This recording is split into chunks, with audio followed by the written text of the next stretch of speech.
All right, number 7.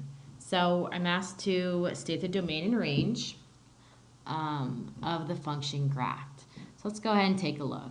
Well, hopefully you'll be able to rule out 2 of these, because if we look at the domain, we notice that there's asymptotes. When there's asymptotes, we know it's not going to be negative infinity to infinity.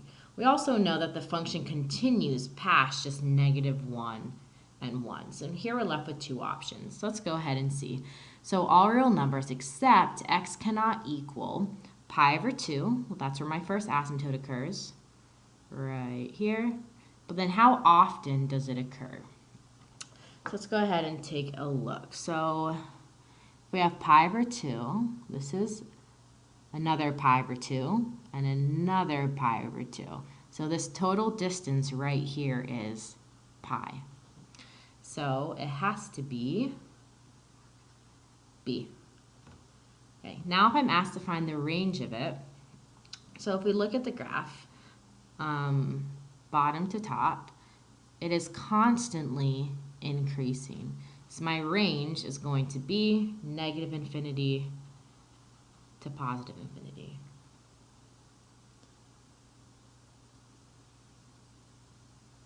Okay, next, choose the correct graph for the following. So let's go ahead and take a look at each of these individually. So my first one, if this is the cosine graph, it is going to start at the maximum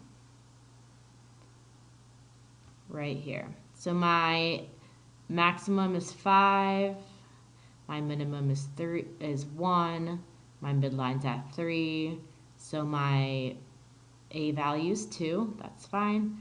It's being shifted to the right pi over, no, it's being shifted to the right pi over 2.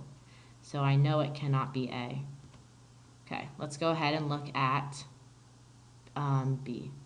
So here is my cosine graph. Whoa. Here's my cosine graph.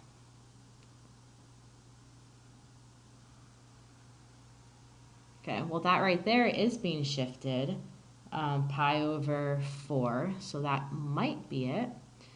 Okay, let's see what else. So my maximum is at 5. My minimum is at -1.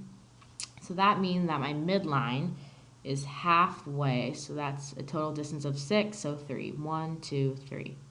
So that means that it's at 2. That means my midline would have to be shifted up 2. This just shifted up 3. So I know B cannot be my answer. Let's go ahead and look at C.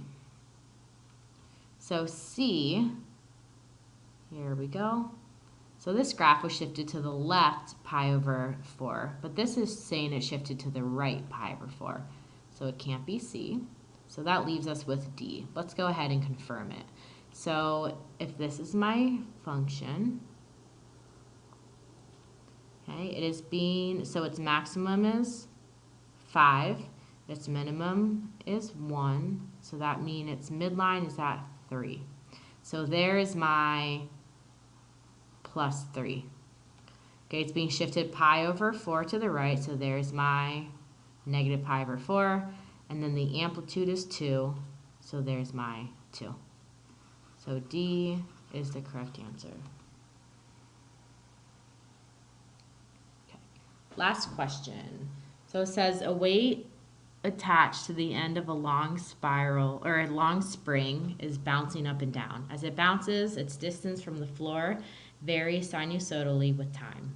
When your stopwatch reads 0.25 seconds, the weight first reaches a high point 50 centimeters above the floor. The low point, 40 centimeters above the floor, occurs at 1 minute and 25 seconds.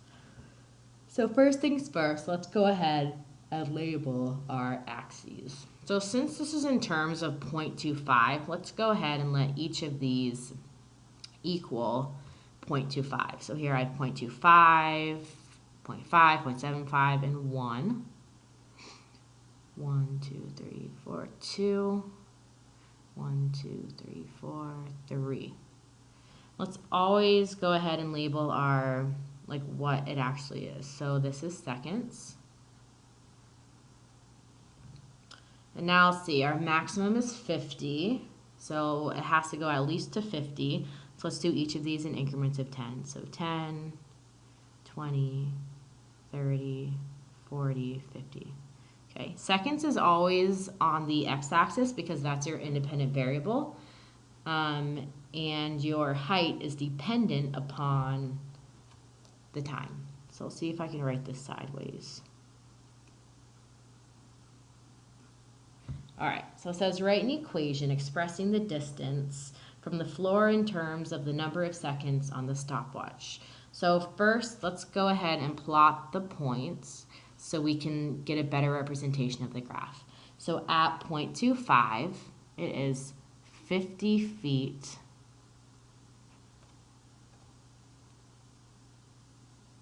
I guess I should say that this is time in seconds, and this is height in feet.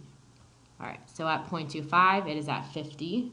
Then at 1.25, it is at 40. 1.25, 40. So if this repeats itself, so that's not a full cycle, because remember, that's the maximum, that's the minimum. So it needs to go at least another up to the maximum again. Because remember, they always have to start and end at the same place. So if this happened over 1 minute, then, or not 1 minute, 1 second, let's go ahead and add another second. So at 2.25, it's going to be back up at 50 again. So here is 1 cycle of my bouncing spring. So, well, what kind of graph does this look like? This looks like a cosine graph, doesn't it? So this is a cosine graph. Now let's see if we can determine what A, B, C, and D are. All right, so let's see what A is. If my midline is right here, halfway between my maximum and my minimum, oh boy, that is not a straight line. That's going to be at 45. So 45 to the maximum 50, that is a total of 5. Okay, so my B value, actually I'll come back to that in a second. My D value, so that is, it's shifted up, my midline is shifted up 45. So my D value is 45. Okay, my C value, it is to the right, 0.25. Now my B value. So for a cosine function, I find my B value by taking 2 pi and dividing it by B. My period is 2 seconds. So if I take 2 pi, hold on, if I take 2 pi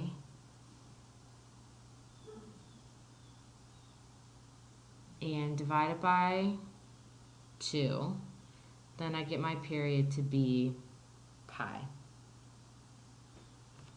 Sorry, my B value to be pi. So if I am writing the equation of this graph, it is y equals 5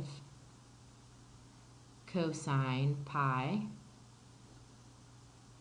x minus 0.25 plus 45.